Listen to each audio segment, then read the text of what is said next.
እግዚአብሔር ያደረገልሽን እስቲ ተናገር እስቲ።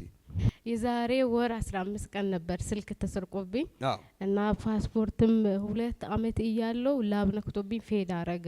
ከዛ በኋላ ሁሉ ነገር ካለቀ በኋላ ይሄ ፓስፖርት መሄዳችም ተብሎ ፒዛ መመታት አይቻልም ተብዬ ተስፋ ቆርጬ እዚህ ቸርች መጣሁኝ። የዛሬ ወር ከሳምንት መጣ። ጌታ ተናገረኝ፣ ፈወሰኝ። ከዛ ነጻ ሆኜ ወጣው። እንደገና የዛሬ ካጋንንት ስራት ነጻ ወጣሽ መጀመሪያ። ያ እሺ፣ ጭንቀት ነበር፣ ራሴን እስከ ማጥፋት ድረስ ደርሼ ነበር። ተስፋ ቆርጬ በነበረ ሰዓት ጌታ ተናገረኝ። እንደገና የዛሬ 3 ሳምንት መሰለኝ በዘይት ተጸለየ።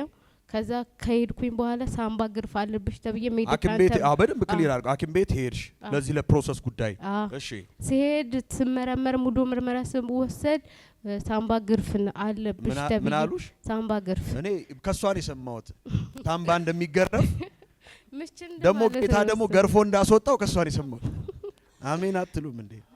ሰይጣን አየህ፣ እኔ ቤት ልስን ተገረፈ ሲባል ነው የሰማሁት አይደለ? እንትን ከመባሉ አሸዋ ግርፍ ሳምባ ግርፍም አለ ማለት ነው። እሺ የኔ ተገረፈ ለምን እንደሆነ አላውቅም።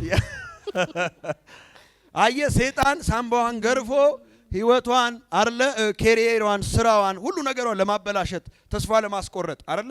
ከዛስ? እሺ ከዛ የዛሬ 15 ቀን ቅባት አልነበረ ይፈውሳል ለምን የሚል ቅባት ነበር። እሱን ወስጄ እየተጠቀምኩ ያለው ከዚህ ሄድኩና ሰኞ ለታ ነው ምርመራ ያረኩኝ። ከዛ ማክሰኞ መድኃኒት አመጣሁኝ።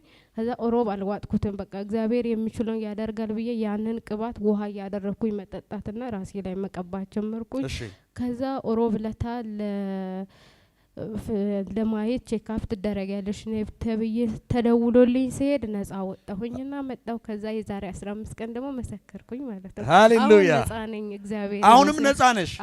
የተገረፈው ነገር ተገረፈ ወጣ። ኢየሱስ ያድናል። አሜን። ይኸውልህ ለሚያምን ሁሉ ምን ይላል? እኛ በዘይት ጸልየን ሰጠን ያንን ነገር።